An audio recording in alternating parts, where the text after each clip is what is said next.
Saudara-saudari yang terkasih dalam Kristus, selamat sore. Selamat mengikuti perayaan Ekaristi hari Minggu Prapaskah kelima dari Gereja Santa Maria Regina, Paroki Bintaro Jaya. Perayaan Ekaristi akan dipimpin oleh Imam Bernardus Harijantan Dermawan PR. Pelayanan liturgi KUR dibantu oleh lingkungan Santa Theodorus wilayah 3, penyambut umat Allah, dibantu oleh lingkungan Santa Josephine Bakita wilayah 6. Mohon perhatian untuk menjaga kelancaran peribadatan. Mohon kerjasama umat agar mengikuti arahan dari penyambut umat Allah dan tidak meninggalkan sampah di bangku gereja. Marilah kita mempersiapkan hati untuk mengikuti perayaan Ekaristi.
Dalam nama Bapa dan Putra dan Roh Kudus, rahmat Tuhan kita Yesus Kristus, cinta kasih Allah, dan persekutuan Roh Kudus bersamamu.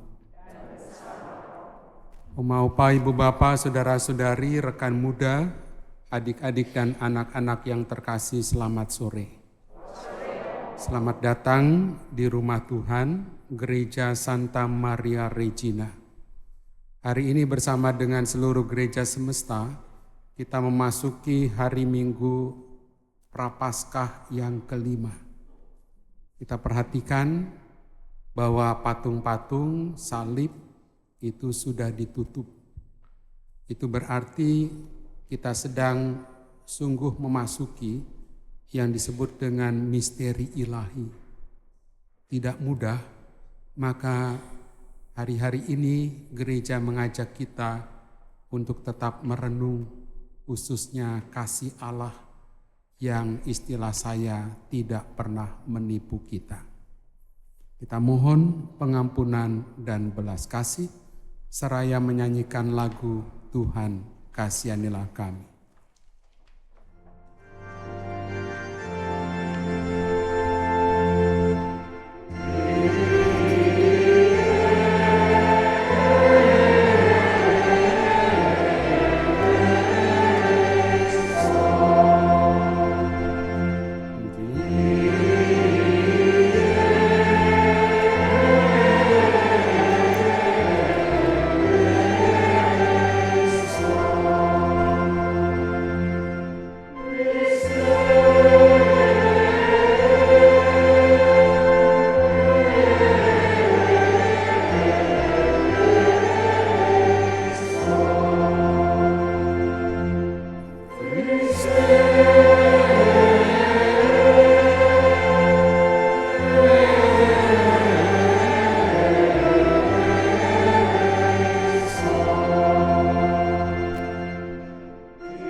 Allah yang Maha Kuasa mengasihani kita, mengampuni dosa kita, mengantar kita ke hidup yang kekal. Marilah berdoa. Allah Bapa yang kekal dan kuasa, bimbinglah kami menuju salib untuk memahami Engkau, dan teguhkanlah perjanjian-Mu dengan kami dalam diri Yesus Putra-Mu, yang sabdanya bagi kami penuh harapan cerah, sebab Dialah Tuhan pengantara kami. Kita duduk, kita dengarkan sabda Tuhan.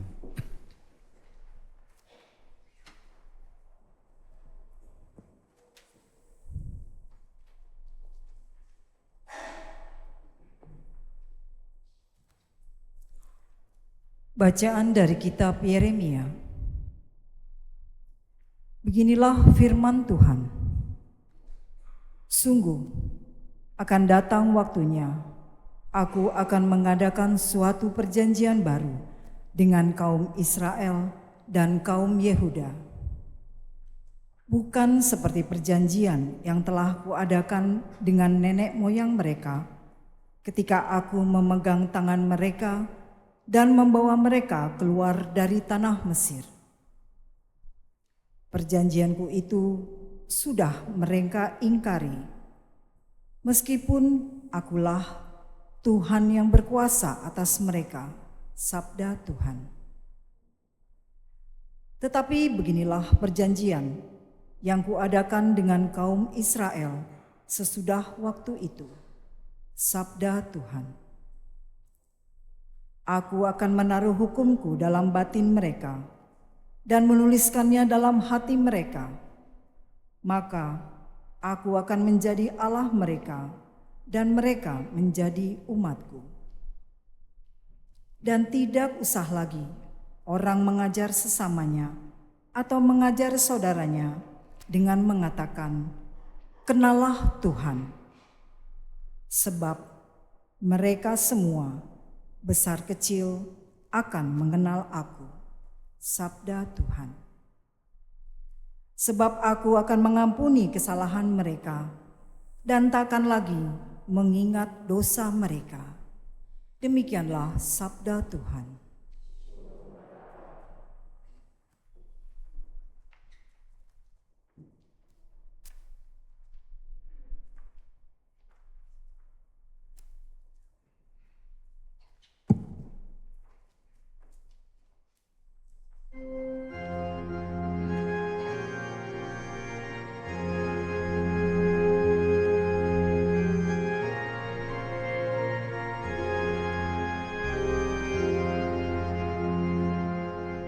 Ciptakanlah hati yang murni dalam diriku, ya Allah. Ciptakanlah hati yang murni dalam diriku,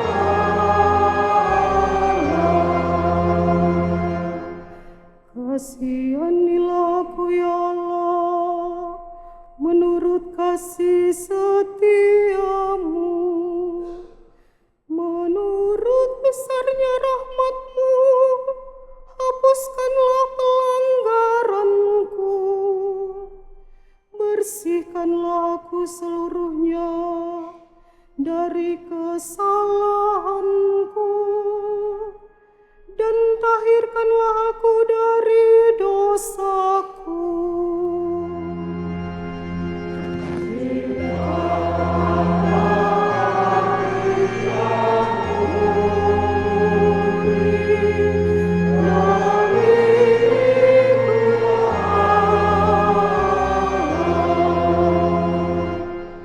Ciptakanlah hati yang murni dalam diriku, ya Allah, dan baruilah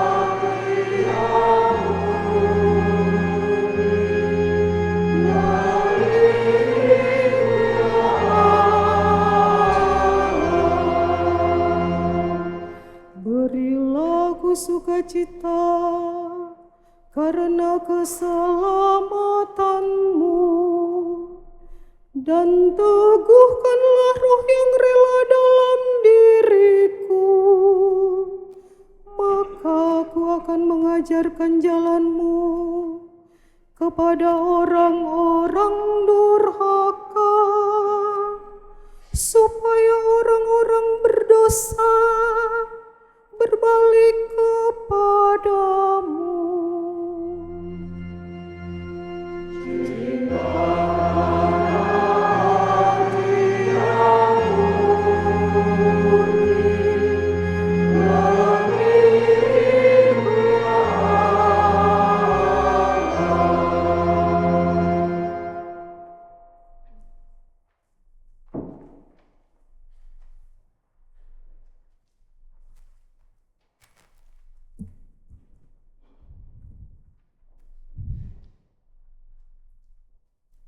Bacaan dari surat kepada orang Ibrani.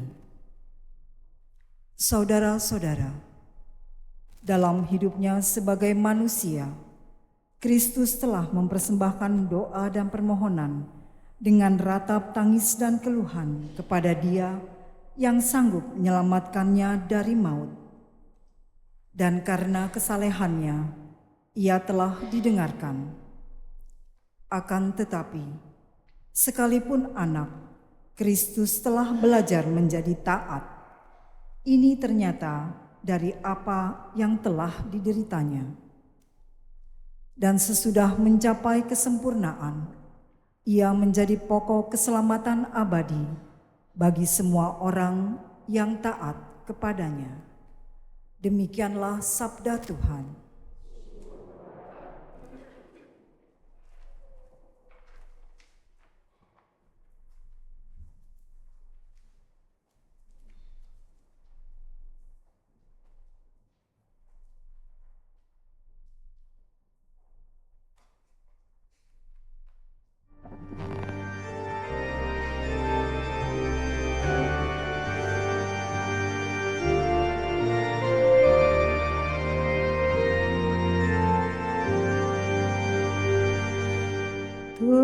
Terpujilah Kristus Tuhan, Raja mulia dan kekal.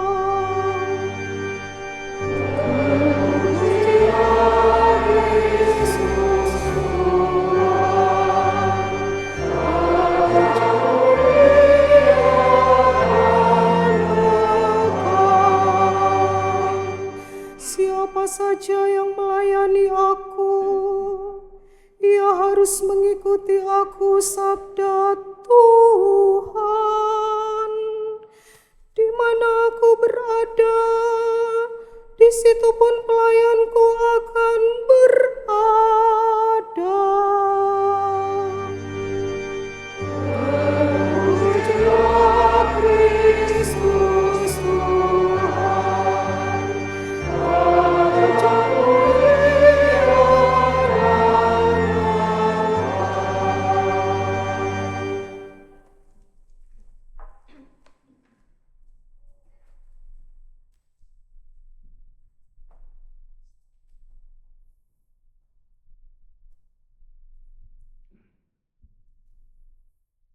Tuhan sertamu.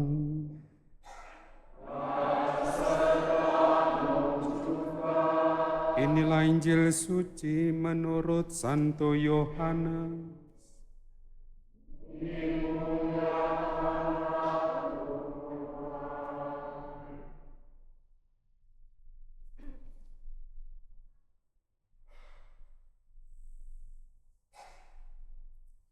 Di antara orang-orang yang datang ke Yerusalem untuk merayakan Paskah, terdapat beberapa orang Yunani.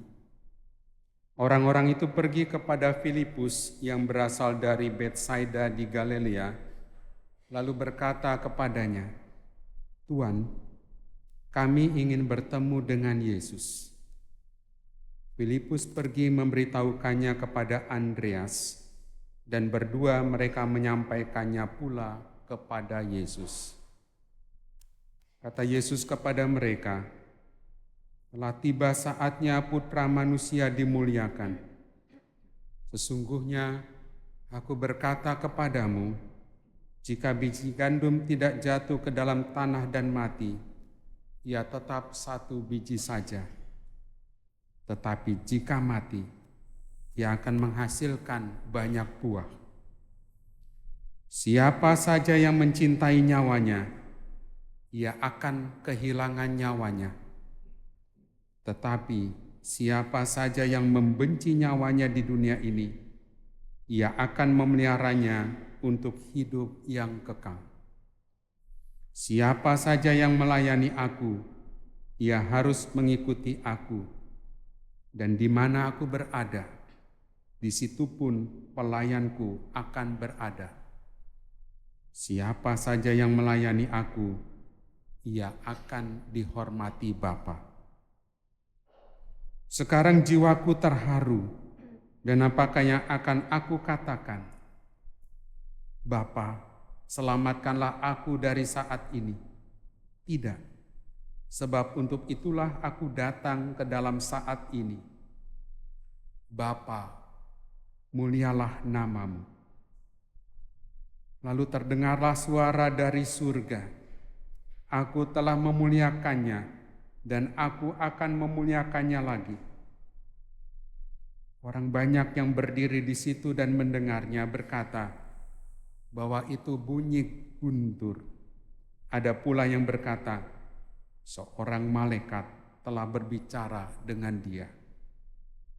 Jawab Yesus, suara itu telah terdengar bukan oleh karena aku, melainkan oleh karena kamu. Sekarang berlangsung penghakiman atas dunia ini. Sekarang juga penguasa dunia ini akan dilemparkan keluar. Dan aku, apabila aku ditinggikan dari bumi, aku akan menarik semua orang datang kepadaku. Ini dikatakan Yesus untuk menyatakan bagaimana caranya ia akan mati.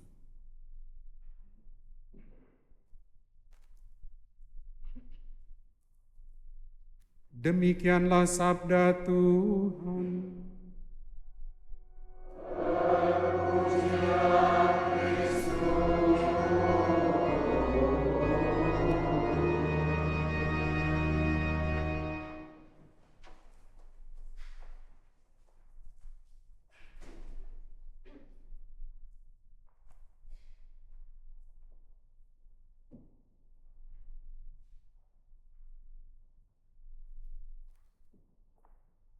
Oma opa, ibu bapak, saudara-saudari, rekan muda, adik-adik, anak-anak yang terkasih.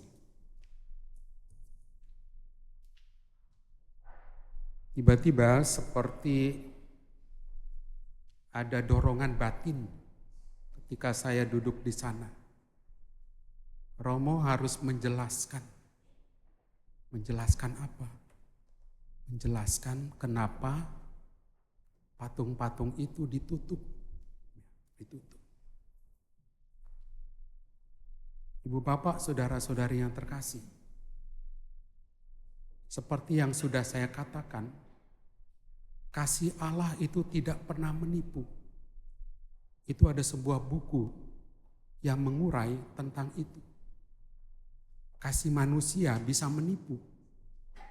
Pasangan yang mungkin berkata say-say juga bisa menipu kita.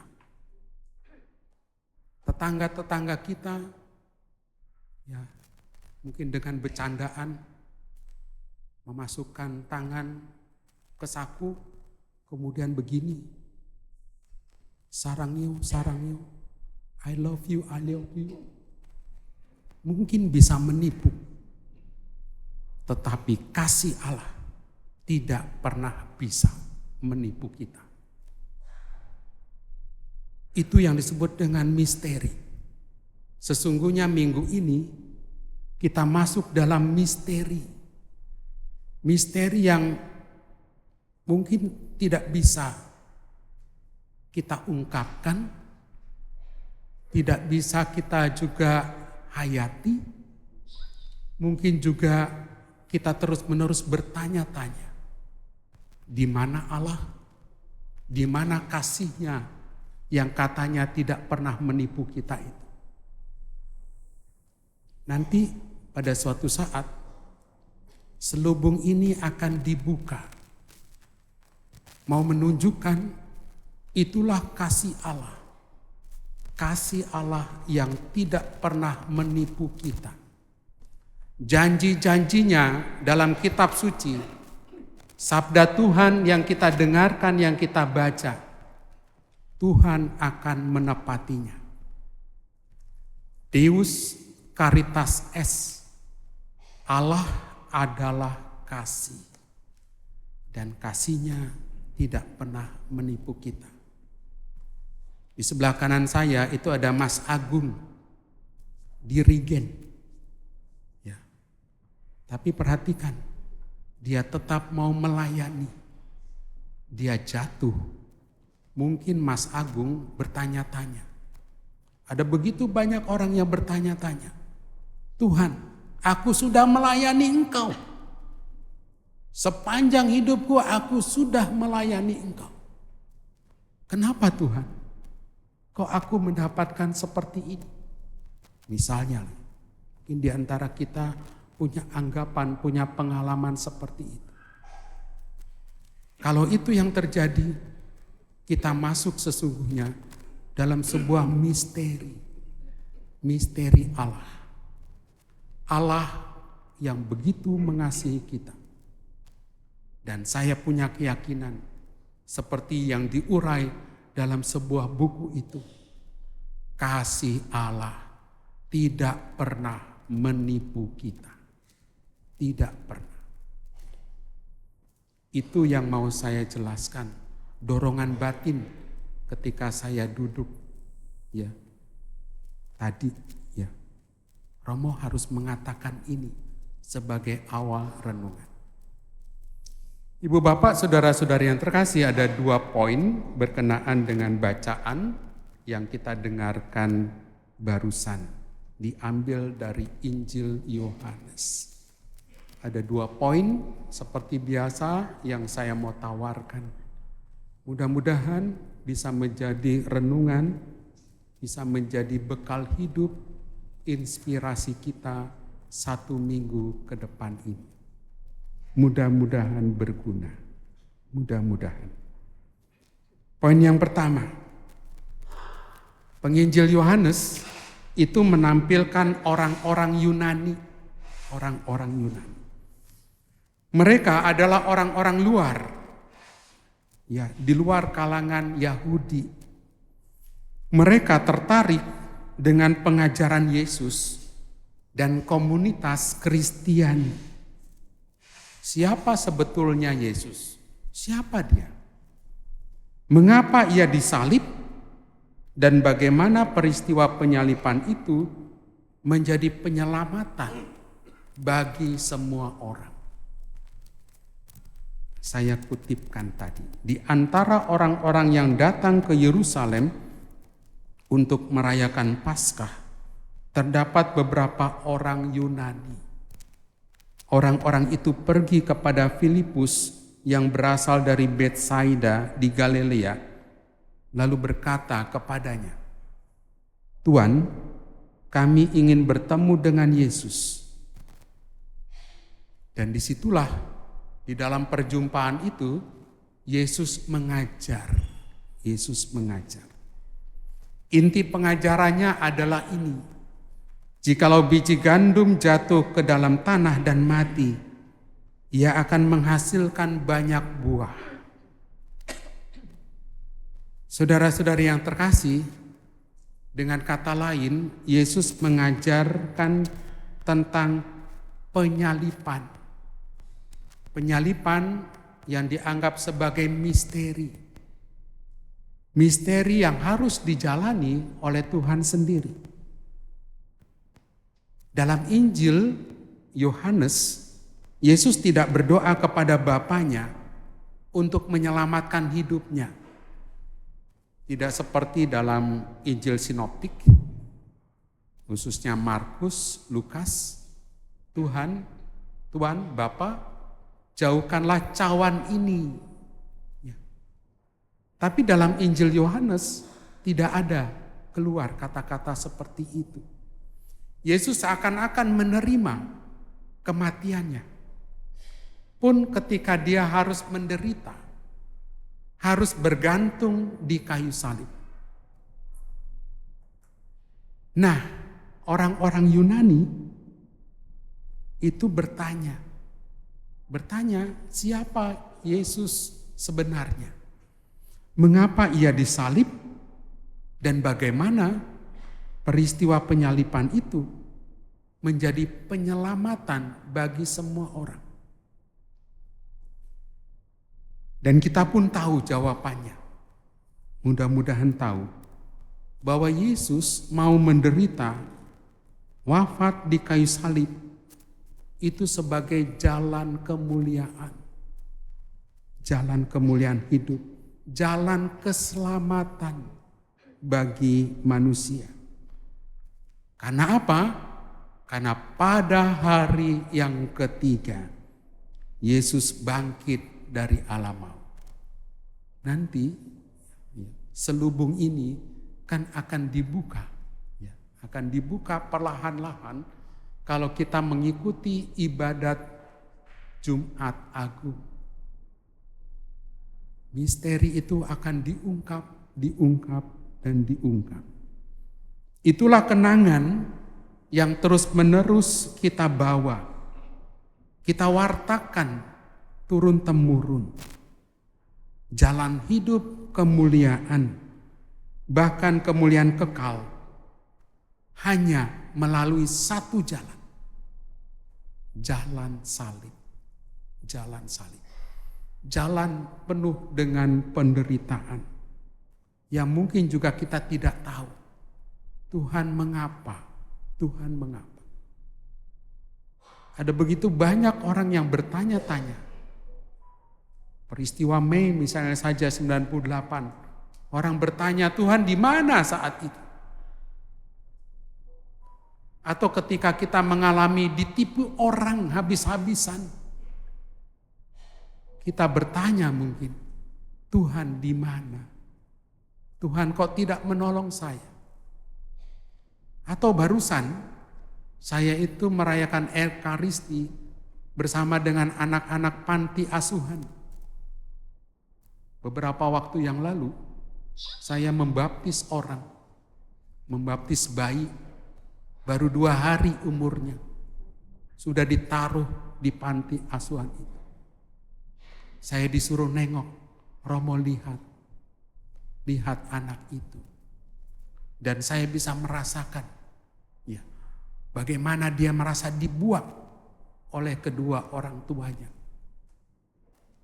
Ibu bapak, saudara-saudari yang terkasih, saat saya merayakan Ekaristi di sana, saya bisa merasakan anak-anak yang merasa dibuang. Dan itu artinya apa? Allah yang misteri, dia tidak bisa merasakan kehadiran Allah kan? Mungkin bisa juga dia tidak percaya akan Allah.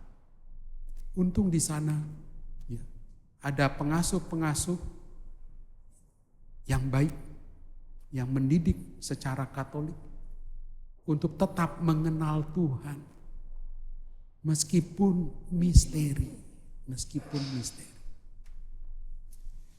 Ibu bapak, saudara-saudari yang terkasih, sama seperti bacaan yang kemarin, minggu lalu, barang siapa memandang salib,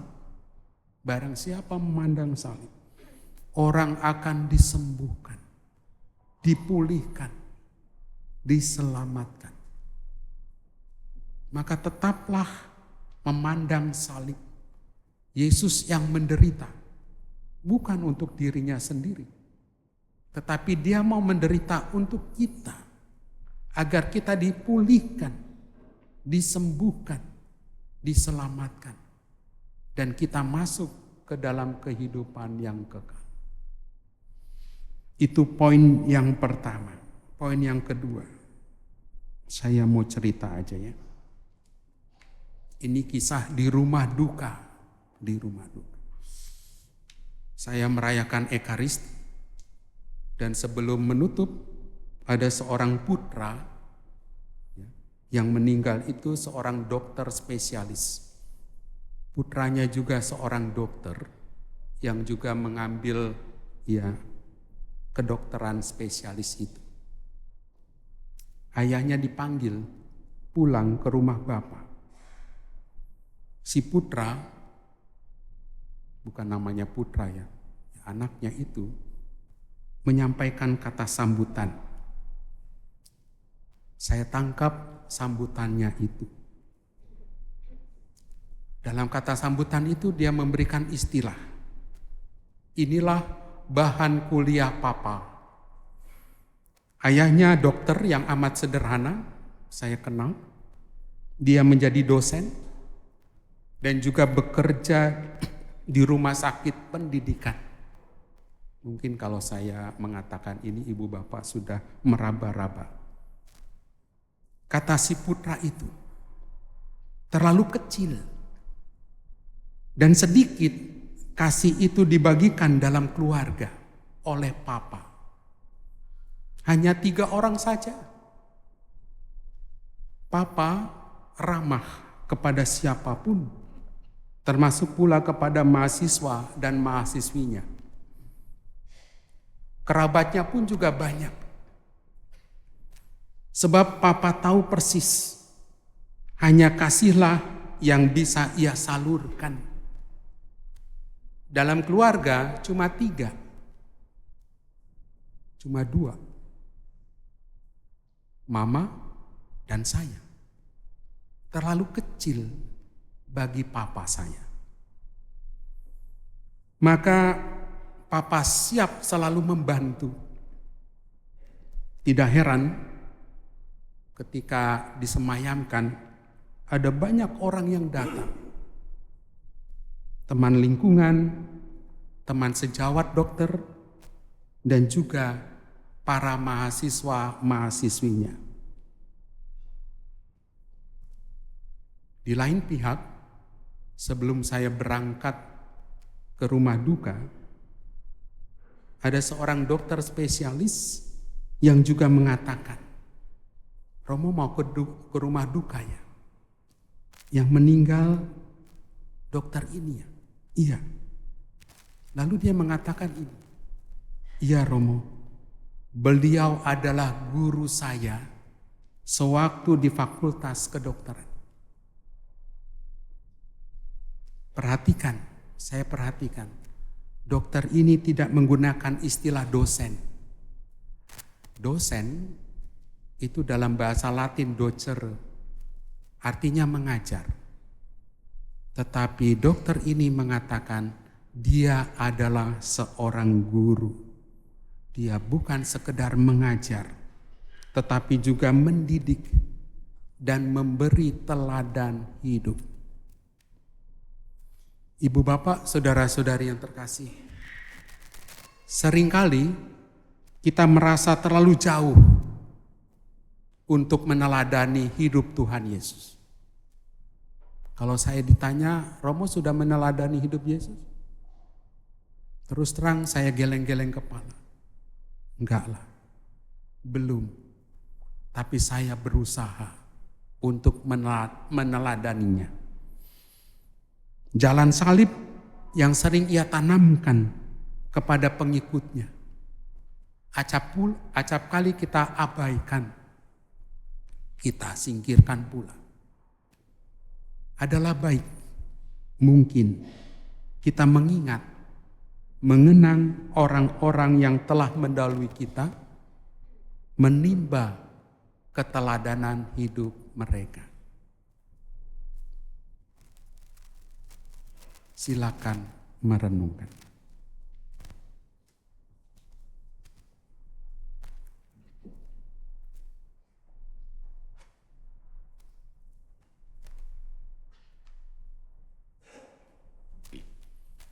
Kita berdiri, kita ungkapkan syahadat iman kita. Aku percaya akan Allah,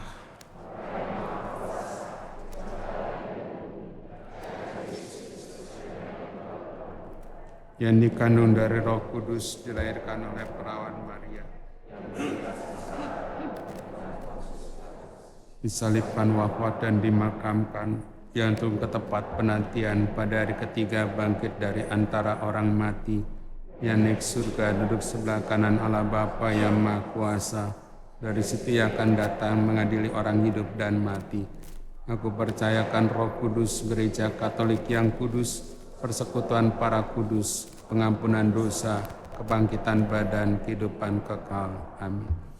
Marilah kita berdoa kepada Bapa dengan perantaran Kristus yang telah membawakan keselamatan bagi kita, karena Dia taat kepada Bapa. Bagi para pemimpin gereja, semoga Allah Bapa yang Maha Rahim menyertai para pemimpin gereja untuk selalu bersemangat dalam mewartakan Injil dan tak henti-henti mendorong pertobatan bagi umat Allah untuk dapat mengalami kasih Allah yang utuh. Marilah kita mohon. Bagi bangsa dan negara kita, semoga Allah Bapa membimbing para pemimpin di negara kita yang bertikai agar berusaha mencari penyelesaian yang adil dan kembali hidup damai. Marilah kita mohon. Bagi semua keluarga, semoga Allah Bapa membimbing keluarga-keluarga untuk belajar mempercayai janji Tuhan dan menemukan keindahan hidup Kristiani. Marilah kita mohon. Bagi kita semua yang hadir di sini, semoga Allah Bapa mengajari kita semua dalam masa Prapaskah ini untuk semakin mengenal cinta kasih Allah yang telah berkenan memberikan nyawanya bagi keselamatan kita semua. Marilah kita mohon.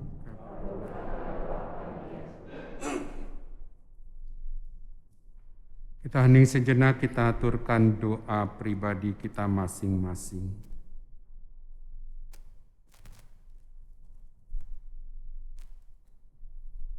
Allah Bapa, kami merasa asing terhadap penderitaan dan kematian.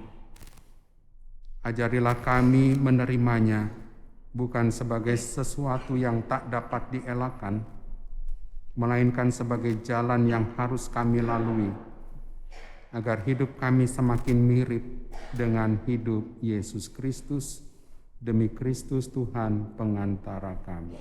Amin.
Doalah saudara-saudari supaya persembahanku dan persembahanmu berkenan pada Allah Bapa yang Maha Kuasa.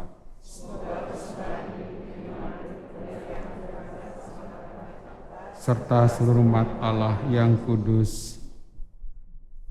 Allah Bapa yang Maha Kudus, berkatilah roti dan anggur ini, dan barulah perjanjian-Mu dengan kami di situ, serta perdengarkanlah suara-Mu yang menghidupi kami, ialah Yesus Kristus Tuhan pengantara kami. Tuhan bersamamu. Marilah mengarahkan hati kepada Tuhan. Marilah bersyukur kepada Tuhan Allah kita. Sungguh pantas dan benar, layak dan menyelamatkan bahwa kami selalu dan dimanapun bersyukur kepadamu, Tuhan Bapa yang kudus, Allah yang Maha Kuasa dan kekal. Dengan puasa badani ini Engkau menghancurkan cacat celah, mengangkat hati, menganugerahkan keutamaan dan pahala dengan pengantaran Kristus Tuhan kami. Dengan pengantaran Dia para malaikat memuji keagungan-Mu, para penguasa menyembah, para pembesar mengagumi, surga dan bala tentara surgawi, serta serafim yang berbahagia bersama-sama bersorak-sorai memuji. Kami mohon perkenankanlah kami memadukan suara dengan mereka, dan sambil bersujud kami bernyanyi.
Sungguh kuduslah Engkau Tuhan, sumber segala kekudusan, maka kami mohon, kuduskanlah persembahan ini dengan pencurahan Roh-Mu, agar bagi kami menjadi tubuh dan darah Tuhan kami, Yesus Kristus. Ketika Dia diserahkan untuk menanggung sengsara dengan rela, Dia mengambil roti dan sambil mengucap syukur, Dia memecah-mecahkan lalu memberikannya kepada murid-muridnya seraya berkata, "Terimalah dan makanlah kamu semua, inilah tubuhku yang diserahkan bagimu."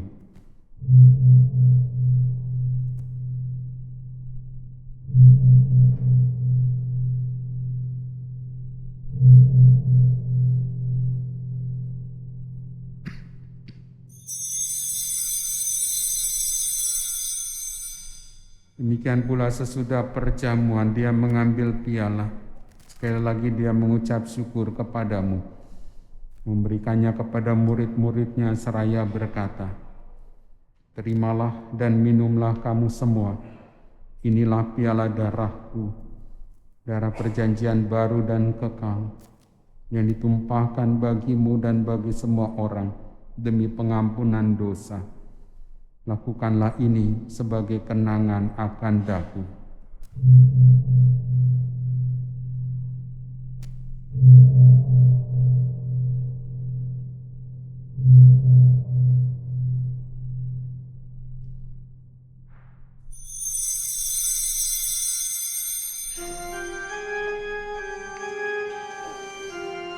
Agunglah misteri iman kita.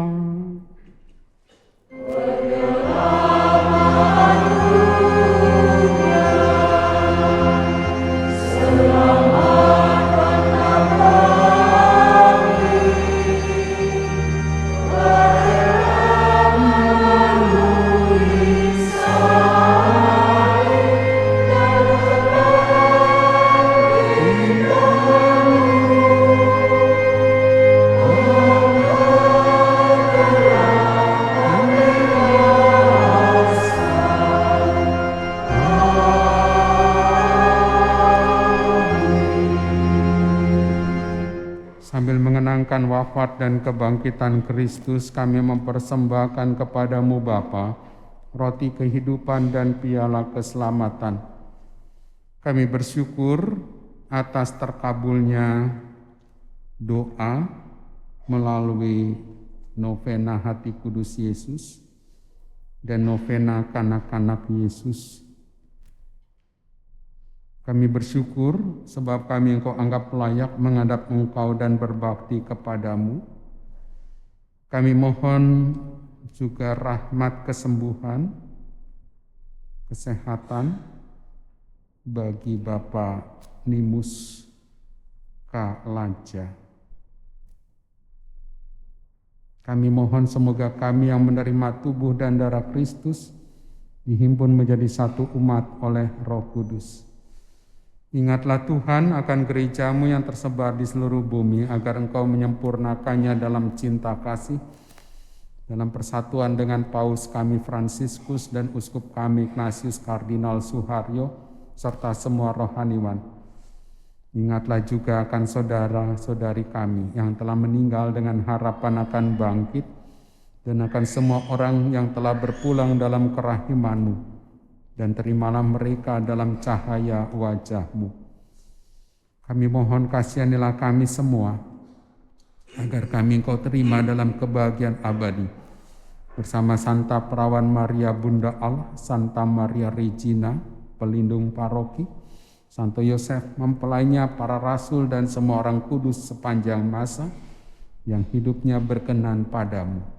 Semoga kami pun Kau perkenankan turut serta memuji dan memuliakan Dikau dengan pengantaran Yesus Kristus Putra-Mu. Dengan pengantaran Dia, bersama Dia dan dalam Dia, bagi-Mu Allah Bapa yang Maha Kuasa dalam persekutuan dengan Roh Kudus, segala hormat dan kemuliaan sepanjang segala masa. Kita berdiri, kita nyanyikan lagu doa Bapa Kami.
Tuhan, kami mohon bebaskanlah kami dari segala yang jahat.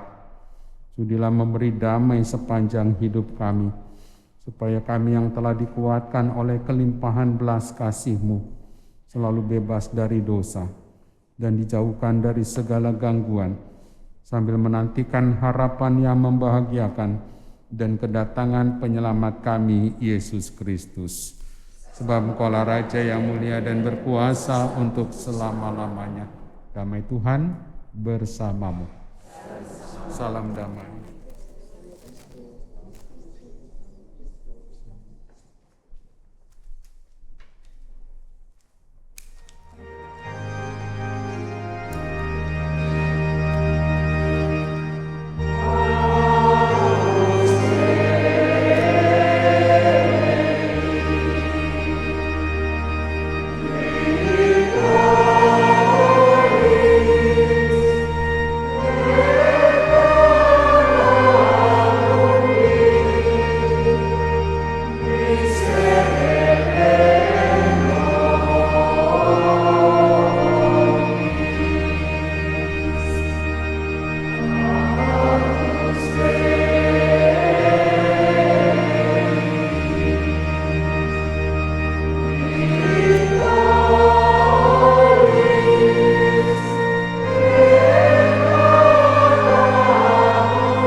Lihatlah anak domba Allah, lihatlah dia yang menebus dosa dunia. Berbahagialah kita yang diundang ke perjamuan anak domba. Tuhan, saya tidak pantas Engkau datang pada saya, tapi bersabdalah saja, maka saya akan sembuh.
biji gandum yang tidak ditanam dan mati akan tetap tinggal sebiji, tetapi jika mati akan berbuah melimpah.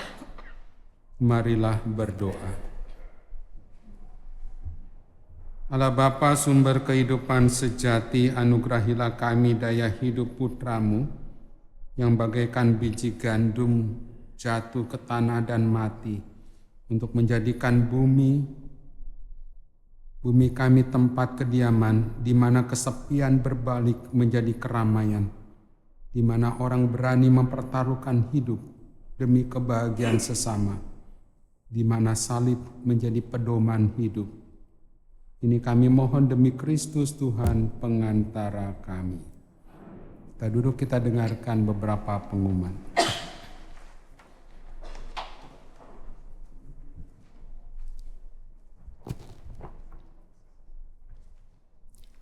Mohon perhatian umat akan adanya beberapa pengumuman. 1. Penerimaan sakramen tobat untuk umat akan diadakan pada tanggal 18 dan 19 Maret pukul 17 sampai dengan pukul 20. Tanggal 20 Maret pukul 17 sampai pukul 21. Umat dimohon mempergunakan waktu yang telah disediakan. 2. Seminar Kerahiman Ilahi akan diadakan pada hari Sabtu tanggal 23 Maret pukul 9 di Aula San Mare dengan narasumber Romo Gunadi Emmanuel. 3. Pendaftaran peserta Emmaus Journey San Mare angkatan ke-6 telah dibuka sampai dengan tanggal 1 Mei. Informasi kegiatan dan pendaftaran dapat dilihat di majalah dinding Warta San Mare dan petugas di depan aula setelah misa. 4. Jumlah kolekte Sabtu dan Minggu tanggal 9 dan 10 Maret 2024. Kolekte sejumlah Rp61.981.525. Sumbangan operasional gereja sejumlah Rp69.974.684. Kolekte jalan salib sejumlah Rp18.509.000. Kolekte Jumat pertama sejumlah Rp4.282.500. Sekian pengumuman, terima kasih. Bapak, saudara-saudari yang terkasih, terima kasih untuk kebersamaan kita pada perayaan Ekaristi ini. Juga terima kasih untuk para pelayan liturgi yang telah membantu perayaan Ekaristi ini. Tetap menjaga kesehatan dan selamat malam minggu. Mari kita mohon berkat Tuhan, Tuhan bersamamu. Doa-doa keluarga, usaha, pekerjaan, kesehatan, orang-orang yang akan kita jumpai, diberkati oleh Allah yang Maha Kuasa Bapa dan Putra dan Roh Kudus. Dengan demikian perayaan Ekaristi sudah selesai. Kita pergi, kita wartakan kebaikan Tuhan.